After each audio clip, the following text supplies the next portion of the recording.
Pathmark is the intelligent tool for website lead generation. With increasing online competition, over 98% of website visitors don't convert. The ability to successfully show your value proposition and support visitors in their buying journey separates you from the competition online.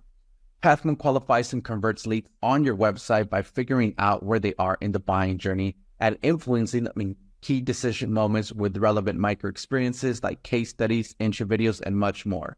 Stay relevant to your visitors and increase conversions by 50%.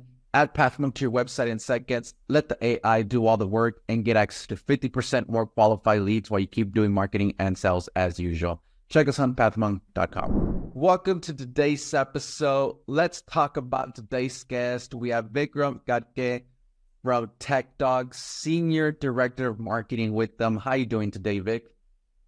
I'm doing great. And so how about yourself?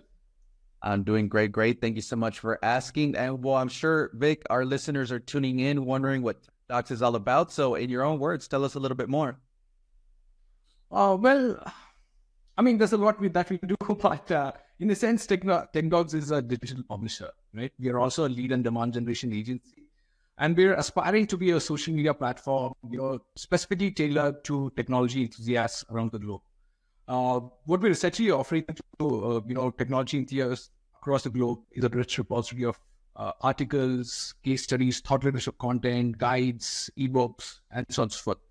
On the platform itself, everybody can dive into subjects like artificial intelligence, blockchain, cloud computing, data networking. We have about 700 odd categories of content on the website itself. What makes us different, I think, from a lot of digital publishers out there today, is that we want to ensure that not only our audiences are up to date with what's happening in the world of technology, but at the same time, we want to ensure that we're presenting the content that we're creating, in ways that is relatable, in ways that is digestible, and we want to really make technology accessible to a broader audience today. And I mean, if you went on the site today, so right from, like I said, thought-provoking case studies to reports to events, you can really learn and connect in a very dynamic and rich environment. Okay, interesting. Thank you for sharing that. And so that way our listeners can get a good understanding there of TechDocs. Vic, what would you say is a key problem that you guys like to solve for clients? Oh, well, I think one of the most important problems that we try to really solve for audiences across is how do you identify resources that will help you stay updated, right? So when you're really looking at a buyer's journey for any product or software that you're developing or wanting to buy, you're out there and searching on across thousands of vendors. You want to learn not only what the technology does, but also how is that it can benefit you, but at the same time, what are some of the best vendors out there who can really help you, scale, maybe drive efficiencies and so on and so forth. So essentially what we're trying to solve is the problem of content dissemination.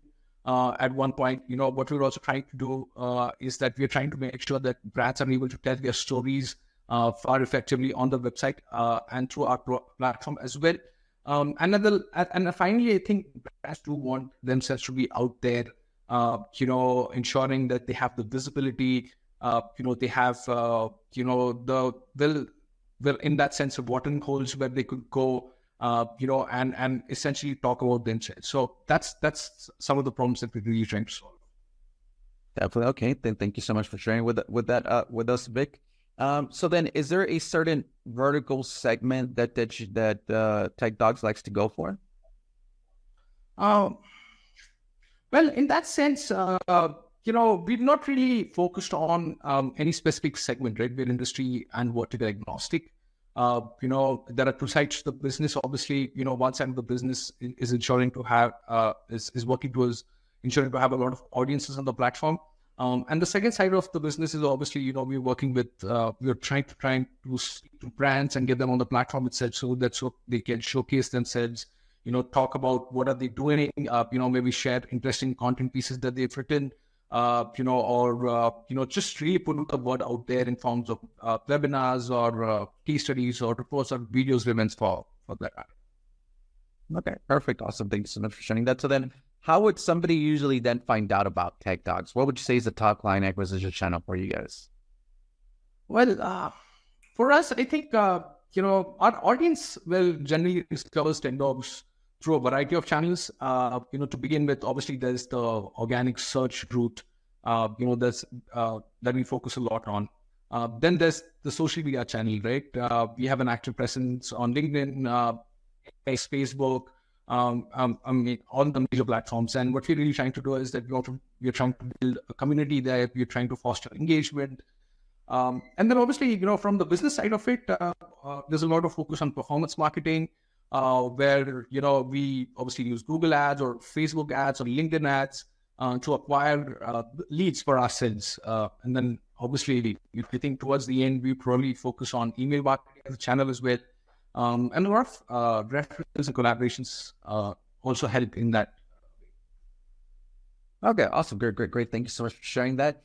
And so that way our listeners who are tuned in can go and visit you. They could always check you guys out at techdogs.com. What role does it play for client acquisition? Well, I think for us, I think the website is the cornerstone of our client acquisition strategy, right? So it is a primary gateway for our potential clients to learn about our services, engage with our content, and ultimately we're hoping that they take some sort of an action, right? I think for us, the website is also important because it helps us establish credibility, helps us build trust, and essentially, through the website itself, through the design, through the compelling messaging that we're doing, or the user friendliness that we built into the website, we're trying to create a online persuasive experience that resonates with our audience. All right, awesome. Great to hear that. So on that note, then, is there any tools or tips that you would recommend to our listeners as far as the website lead generation? For us, this is a very ongoing discussion, because we're at the both side of the businesses. At one point, you're trying to get audiences, and like you said, and the other is trying to get businesses to work with us. I think for us, what has worked, or something that I would recommend, is that trying to really understand the user behavior of the site, right? At the same time, what are some of the strategic optimization techniques that you would deploy based on some of the data that you've gathered, right? At the end of the day, I believe that experience matters, and that's just not limited to the UX in a sense. When you go out to a website, it's just not how user friendly or how intuitive it was, but also the colors, the kind of imagery, the kind of content is what matters, right? So I think that is something that we really focus on as well. And finally, I think like I said, it's about taking those strategic optimizations. And for that, we do use a lot of tools. Some of the tools that I really personally like are, one of them is Microsoft Clarity. Obviously, there's Google Analytics to go with, and I think they've served us well so far in our endeavor. All right, awesome, great. Thank you so much for sharing that. And so then, is there a? Let's switch gears a little bit. Let's talk about your day-to-day work. You being the leader there, being the senior director of marketing for Tech Dogs. What does your day look like, Vic? So I think for me, a day-to-day work focus would be primarily, first is driving growth. Driving growth for the business at multiple facets. The second would be obviously fostering innovation. And the third would be obviously, delivering value to our clients, right?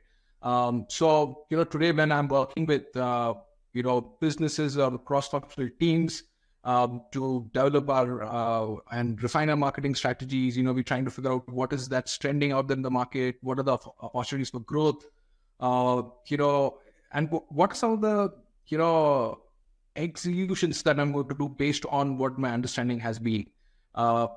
And I think people are at the very core of what we do here at the end of things. So for me, ensuring that every team member is able to achieve his potential is very important. I focus a lot on, it's living in a world of AI where you really don't need to do anything. and yeah, I do it for you. But I really do believe that critical thinking skills are going to be paramount for success when you're dealing with AIs. And that's something that I'm really focusing on with my team. Wanting to have them do the research, really think through a problem, and then take maybe AI's help to refine it and make it. Perfect. Awesome. All right. That sounds like you have a full plate then on your hands, but you got it well organized. So awesome to hear that from you, Vic. And let's jump into our next section then here, Vic, which is our rapid fire question rounds. Are you ready for them? Yeah, absolutely. Absolutely. Perfect. Awesome. So then first off, Vic, what is the last book that you read?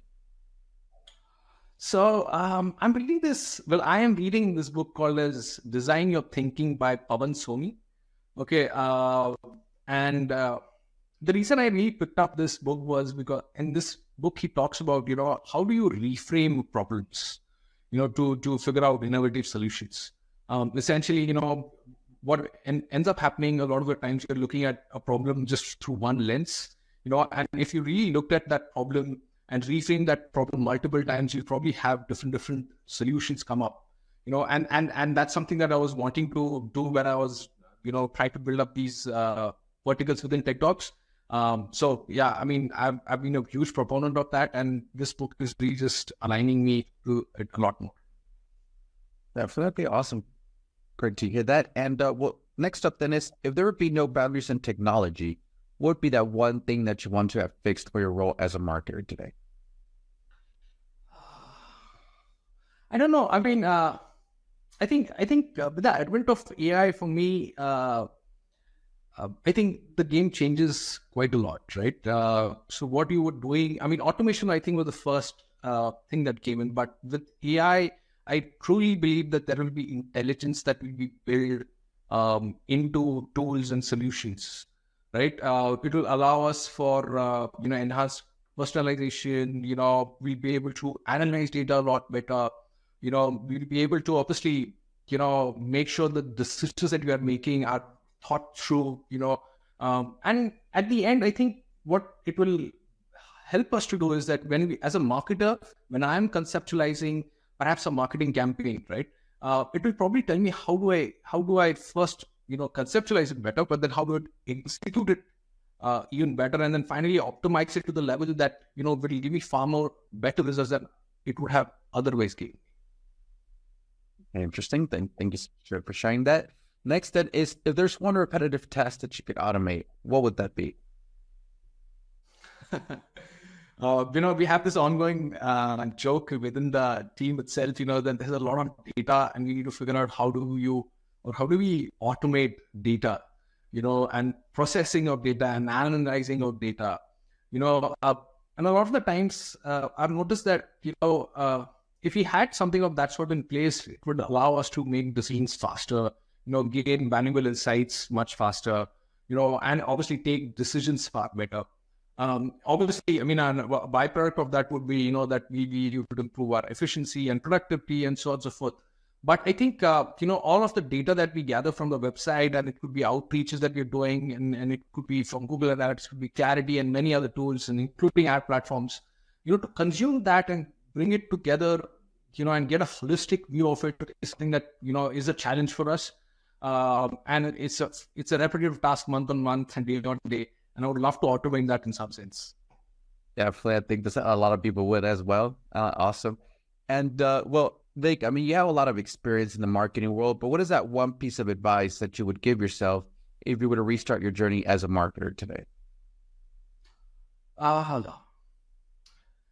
If I was to start off with marketing again, it's been almost 12 years now in that sense, but I'd really focus on the power of storytelling and creating experiences. I think that's what is missing.